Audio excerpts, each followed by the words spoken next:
The Alternative Dig Talk. Real issues, real talk. Hi Rogers, can I ask you something?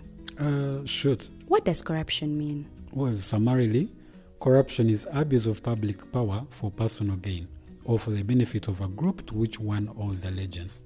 For example, when a public office is abused by an official accepting or soliciting a bribe. By the way, private people can be corrupt too, like bribing police officers to escape fines. Okay. So exactly how does that concern me? Well, do you pay taxes? I guess, yeah. What does that have to do with this? Everything. Because those taxes you pay are supposed to facilitate services you use, like water, electricity, roads construction, medicines in hospitals, name it. Okay, that is much bigger than I thought. But it can be stopped, right? Well, yes it can, although it may not be as easy as it sounds. And here is the reason why. Corruption roots are grounded in our country's social, political, economic, bureaucratic traditions and policies. So, what has kept it going this long? I mean, why don't we stop it? Well, the main reason why it has been here for so long is because institutions are weak, either as a result of poorly defined ethical standards of public service, weak administrative and financial systems, or ineffective watchdog agencies. What can we do to stop it? At a national level, we must focus on strengthening the independence and effectiveness of public institutions that fight corruption. At a personal level, we must commit to never giving a bribe. I promise I'll never give a bribe.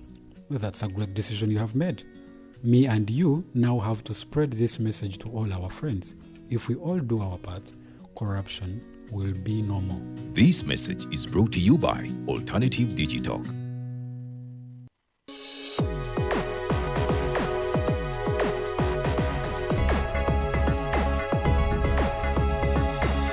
The Alternative Dig Talk. Real issues, real talk.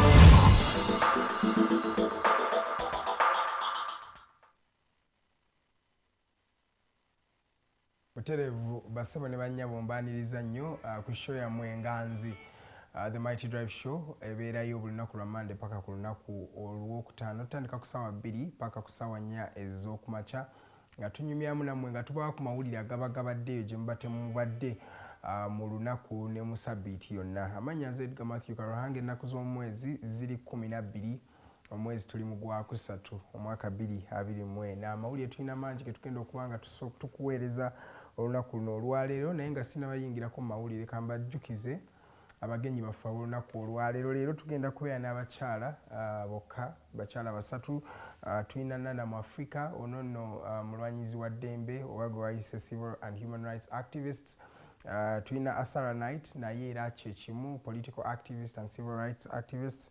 Then n'omukyala Fiona Naitwe be bagenda okuba nga banneegattako n'omukyala ono Fiona naye civil rights activist. Tugenda kuba tunyumya ku nsonga z'abakyala nga twebuuza naye ne mazima ddala abakyala, olunaku lw'abakyala oba guno omwezi gw'abakyala gwe mwezi gwe twalibadde tuli mu kujaguza nga ffe oba tulina okuba nga tukirowoozaamu. Kino nno kiva ku kyabaawo kadde emabegakaawo ku lunaku nga tujaguza Women's Day.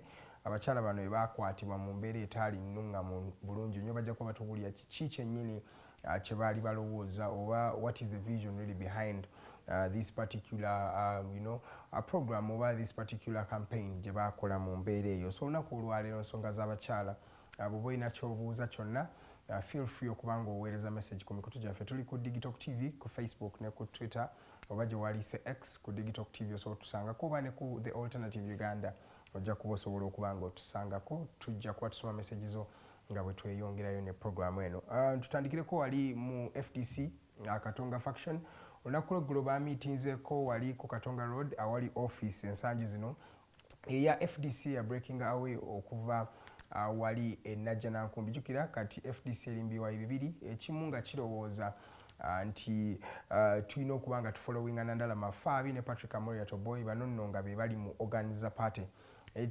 Ekiwayi ekirala ekikulembeddwamu abamu nga kuba Ibrahim Ssemujjunganda ne Lord Mayor Erias Lukwago, of course nga kuliko ne retired Colonel Dr. Kizza Besigye, bo bagamba nti bagenda kubanga baawukana ku kibiina kino. Olunaku lw'eggulo bakakasizza eggwanga nti balowooza okubanga batandikawo ekibiina ekyabwe bo nga bo oba okutandikawo ekibiina ekipya. Nekitwebuuza ngaffe bannayuganda nti eno y'ensonga ey'amaanyi. Do we really need ebibiina ebyo essaawa zino? Are they really relevant, oba this is a selfish move from the opposition? Kino nja kuba nkibuuza retired Colonel Dr. Kizza Besigye ku lunaku olwokutaano temusubwa interface show, because abantu abasinga balowooza nti ensonga zino ziteereddwamu oluusi kyewaliisenga selfishness oba obukodo ku saidi y'abakulembeze okubanga beeyagaliza bokka, because political parties tulabye nti zikoze nnyo okwawula bannayuganda okusinga okubagatta, naye ate kirabikanga abakulembeze baffe basigala bagenda bazettanira nnyo.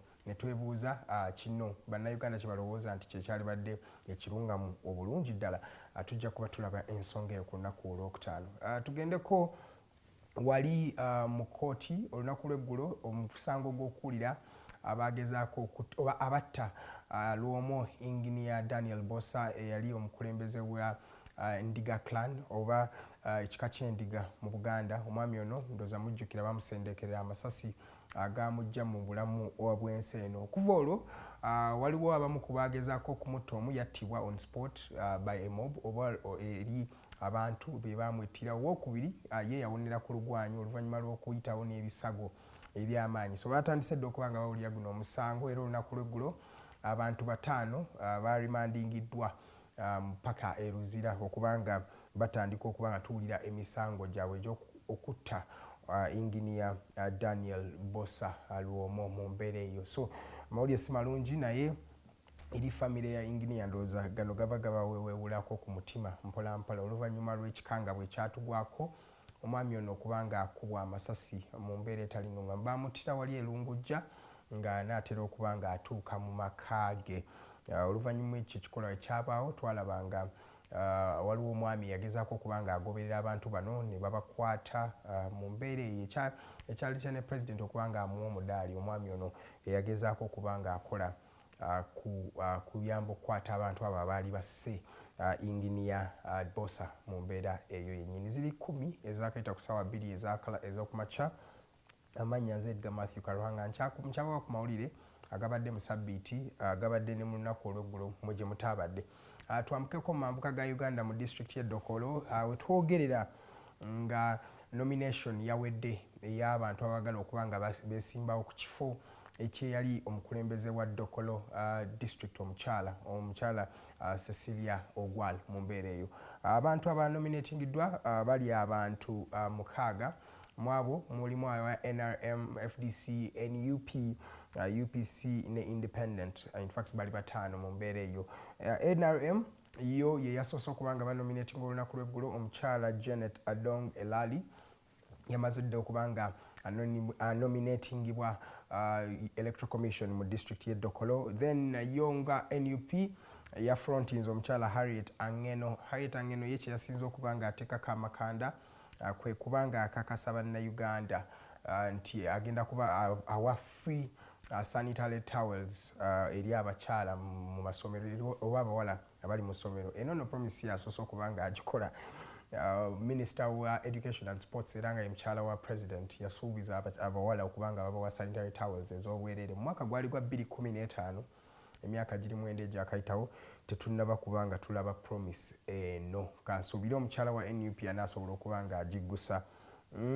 Omulala eyanominatingiddwayo omukyala Sarah Nyakare Aguti, ono nno nga wa kibiina ekya Uganda People's Congress UPC. Yabadde n'omwami Julius Akenya mu mbeera eyo, nabo ne babanominatinga wali.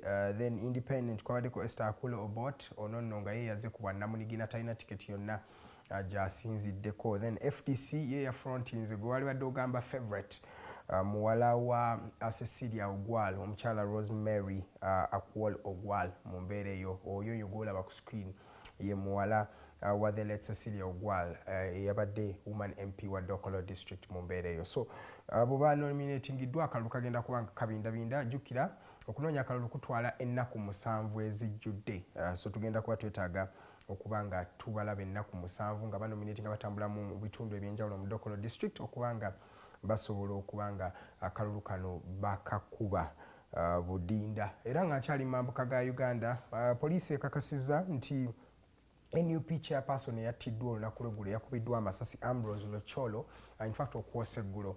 Oyo omwami eyattiddwa poliisi ekakasizza nti okumutta baamuse under a mistaken identity. Jjukira okusooka twawulirako report nga zigamba nti omwami ono yakubwa amasasi nga balowooza y'omu ku bantu abaali bagezaako okubba ente. Oba there was an ambush for cattle rustlers gye baali bategese naye ne bamutta mu mbeera eyo. So poliisi olunaku lw'eggulo ng'eyita mu mwogezi waayo omwami Fred Nanga yakakasizza nti no omwami ono Locholo yattibwa mu mbeera ya mistaken identity. Baali tebategeeza kubanga bamutta mu kikwekweto ekyakolebwa naye byaliwo weebityo weebyali era omwami ono Ambrose Locholo nattibwa. NUP ng'ekibiina bakyali mu kukungubagira omwami ono era nga ye mwami abadde asitudde ennyo bendera yaabwe mu mambuka ga Uganda naddala mu district eyo gy'ava ey'e Kabong. Y'omwami oyo Ambrose Locholo akyannaku nnyo okubanga Ambrose yafudde mu mbeera eyo yennyini. Nga tunaatera okumaliriza tugendeko mu Congo wali M23 kibiina oba nkiyite kibiina oba abakwata mmundu oba amagye aga M23 otwogera nga gaakutteyo akabuga wali mu Eastern DRC. Jjukira okulwana kubadde kugenda mu maaso nnyo abantu kye basoose okuba nga bayita genocide okulwanagana mu Eastern DRC kugenda mu maaso mu district mu towns nga eza Bunya okulwana kw'amaanyi nnyo mu mbeera eyo. So wetwogerera nga abana aba M23 abantu batera okuyita the Tutsis oba the Congolese Tutsis bwe batera okweyita bamaze dda okuba nga bakwata ebimu ku bibuga awo. Okulwana kukyagenda mu maaso bannaye mu Congo era nze kyensobola okuba nga ngamba wano nti Congo is really bleeding. Tulina entalo ezigenda mu maaso naye olutalo lwa Congo teri ali mu kulwogerako, maybe because entalo zibaddeyo nnyo naye olutalo olugenda mu maaso lwakadisplacing abantu abali mu miliyoni 2 nga bava mu bitundu ebyo nga batambula bagenda mu bitundu ebyenjawulo. Ekikulaga nti okulwana kw'amaanyi nnyo okugenda mu maaso mu sides eyo e Congo. Ziri 15 ezakayita ku ssaawa 2 ez'okumakya. Kamalize ne story ya leader of opposition omwami Joel Ssenyonyi yavuddeyo olunaku lw'eggulo n'akalaatira parliament oba n'asaba speaker wa parliament ne parliament yennyini as the August House basobole okuba nga baddamu okuba nga barespondinga oba nga baddamu ku nsonga eziraisingiddwa bannayuganda oba bannayuganda ze boogedde. Ensonga zisinza okuba nga zoogerwako bwe buli bw'enguzi obugenda mu maaso mu parliament y'embeera ya okwewa ensimbi ez'amaanyi ekigenda mu maaso mu parliament n'okugulirira kw'ababaka mu mbeera eyo. So omwami Joel Ssenyonyi ono nno nga yakulembera opposition yavuddeyo n'asaba bonna bekikwatako okuba nga bavaayo basobole okuba nga baddamu bannayuganda because nga bannayuganda naffe tuba twetaaga okunnyonnyolwa eri ensonga ze baba raisinze ng'abantu. So leader of opposition asabe parliament yonna of course ng'asabirako speaker Anita Among asobole okuba nga awa ku explanation eri bannayuganda because at the end of the day bannayuganda baba bagyetaaga be basasula emisolo mu mbeera eyo. So Joel Ssenyonyi oyo avuddeyo n'ayogera okujjako bannayuganda ate balinga abali eri nga bayogera nti omwami ono alinga playing politics naye nze sinnaba kubanga nkikakasa because okuzannya ebyobufuzi oluusi n'okwogera amazima bibeera abantu abamu baagala babigatte naye omuntu waba avuddeyo n'ayogera ku nsonga because there is no parliamentarian oba MPNA yavuddeyo okusaba parliament accounting eri bannayuganda. So Ssenyonyi waavaayo ate gwe n'ogiyita politics badde manyi kyalina okukola nga leader of opposition okubanga asaba bannayuganda oba kusaba accountability for Ugandans mu mbeera eyo. Why do you call it politics? It's actually his role.